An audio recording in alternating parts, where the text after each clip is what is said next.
In the bustling city of London, Wendy, John, and Michael Darling were children filled with dreams and a love for tales of adventure.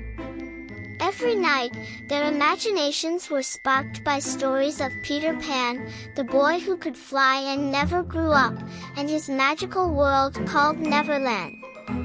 One clear, starry night, as the Darling children were tucked in their beds, a gentle breeze fluttered through their nursery window, carrying with it Peter Pan and his mischievous fairy companion, Tinker Bell.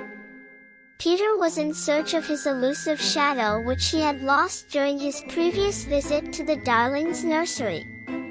Wendy, with a needle and thread, helped Peter reattach his shadow, and a friendship was instantly formed. In return for Wendy's kindness, Peter Pan offered to take the children to the wondrous Neverland, where pirates sailed the seas, mermaids lounged in hidden lagoons, and adventure awaited around every corner. With a sprinkle of Tinker Bell's magical fairy dust, they flew out of the window, over the sleeping city, and through the starry night sky toward Neverland. As they approached the island, the children were mesmerized by its beauty. Majestic mountains rose in the distance, exotic jungles teemed with life, and the sound of adventure filled the air. They met the Lost Boys, a group of children who, like Peter, lived in a secret underground home and spent their days playing and exploring. The Darling children quickly adapted to life in Neverland, joining in the Lost Boys games, learning to fly, and having mock battles with the island's pirates. Wendy told stories, John led expeditions, and Michael played with the woodland animals. Together, they reveled in the freedom and joy that Neverland offered.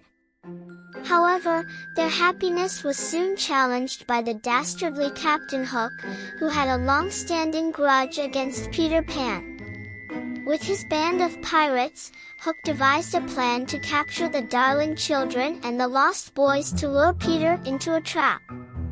One evening, as Peter was away, Hook and his pirates raided their hideout, capturing everyone except Tinker Bell, who managed to escape.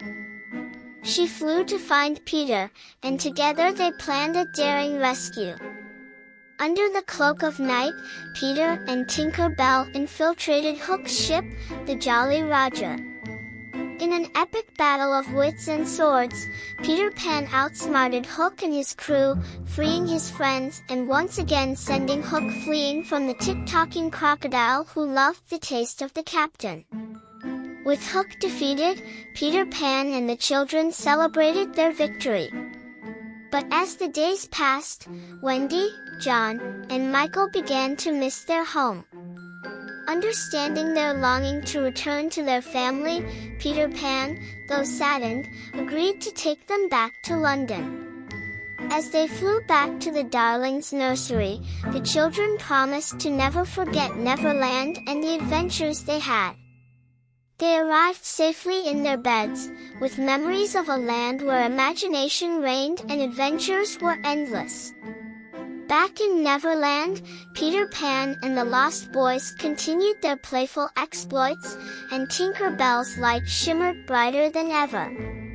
Peter often gazed towards the stars, thinking fondly of the Darling children and their unforgettable adventure. In London, Wendy, John, and Michael often recounted their tales of Neverland to their parents, who listened with a mix of amusement and disbelief. But deep down, the children held on to the belief that Peter Pan would return one day, for in Neverland, adventures never truly end, and childhood is an eternal spring. Years passed, and the Darling children grew up, but the magic of Neverland lived on in their hearts. They passed down the tale of Peter Pan and the magic of Neverland to generations, keeping the spirit of adventure and wonder alive. And so, the story of Peter Pan, the boy who could fly and never grew up, became a timeless legend, inspiring children everywhere to dream, believe, and imagine a world beyond the stars.